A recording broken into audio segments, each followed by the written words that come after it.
तो छत्तीसगढ़ में कानून व्यवस्था की बिगड़ती स्थिति को लेकर हमलावर रही कांग्रेस अब यात्रा निकालने जा रही है। कांग्रेस ने छत्तीसगढ़ न्याय यात्रा का ऐलान कर दिया और इसी के साथ यात्रा को लेकर सियासत शुरू हो गई। आखिर कैसी होगी कांग्रेस की न्याय यात्रा और क्यों इसे लेकर गरमाई है सियासत, देखिए रिपोर्ट।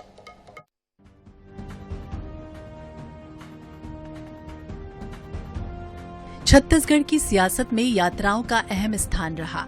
कांग्रेस की नारी न्याय यात्रा हो या परिवर्तन यात्रा, यात्राओं ने हमेशा प्रदेश की सियासत पर गंभीर असर डाला।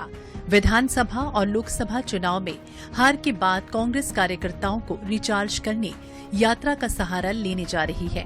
प्रदेश में बिगड़ती कानून व्यवस्था के खिलाफ 27 सितंबर से कांग्रेस की यात्रा का शुभारंभ होगा।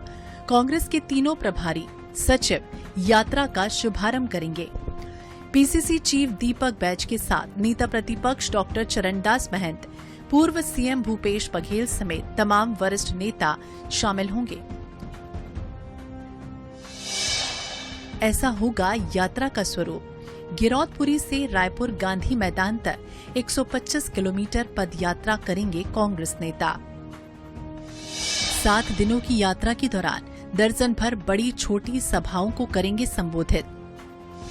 हर दिन 23 से 29 किलोमीटर पैदल चलेंगे नेता। 2 को रायपुर में होगा समापन।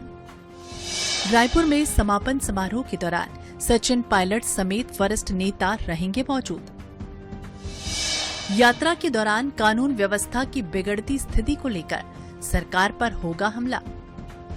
यात्रा को सफल बनाने पीसीसी ने बनाई 10 समितियां, वरिष्ठ नेताओं को सौंपी जिम्मेदारी। बलौदाबाजार हिंसा, कवर्धा में आगजनी कांड समेत कई बड़े मामलों को कांग्रेस अपनी पदयात्रा के दौरान उठाने की कोशिश करेगी। लगातार होती आपराधिक घटनाएं भी इस यात्रा के केंद्र में होंगी। यही वजह है कि कांग्रेस जहां नगरीय निकाय चुनाव के पहले यात्रा के माध्यम से अपने पक्ष में वातावरण बनाने की कोशिश करती नजर आएगी, तो वहीं भाजपा भी यात्रा को लेकर हमलावर है। पीसीसी चीफ दीपक बैज कहते हैं, यात्रा के माध्यम से जनता को कानून व्यवस्था की स्थिति से अवगत कराने की कोशिश होगी, तो वहीं उप मुख्यमंत्री अरुण साव न्याय यात्रा को लेकर कांग्रेस पर तंज कसते नजर आते हैं।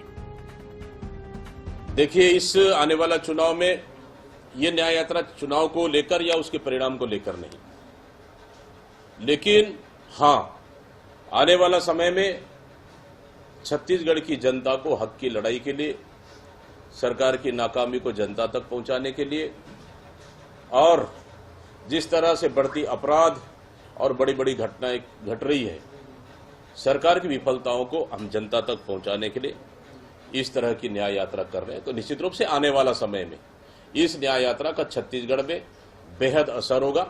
जिस कांग्रेस पार्टी ने पिछले 75 सालों में देश की जनता के साथ, देश के साथ अन्याय किया हो, उसके मुंह से न्याय की बात शोभा नहीं देती है। 5 साल कांग्रेस की सरकार थी, छत्तीसगढ़ का ऐसा कोई वर्ग नहीं जिसके साथ कांग्रेस पार्टी की सरकार ने अन्याय न किया हो, और आज इनके मुंह से न्याय यात्रा की बात शोभा नहीं देती है। छत्तीसगढ़ न्याय यात्रा के माध्यम से कांग्रेस शहरी वोटरों के बीच कानून व्यवस्था के मुद्दे को लेकर पहुंचाने की कोशिश करेगी। चूंकि यात्रा के केंद्र में बलौदाबाजार हिंसा है, ऐसे में सतनामी समाज को साथ लाने की रणनीति पर भी पार्टी काम कर रही है। यात्रा से कांग्रेस को कितना लाभ मिलेगा, ये तो निकाय और पंचायत चुनाव के नतीजे बताएंगे, पर कांग्रेस लगातार प्रदर्शनों के माध्यम से कार्यकर्ताओं को रिचार्ज करने में जरूर सफल होती नजर आ रही है। INH 24/7 के लिए रायपुर से गौरव शर्मा की रिपोर्ट।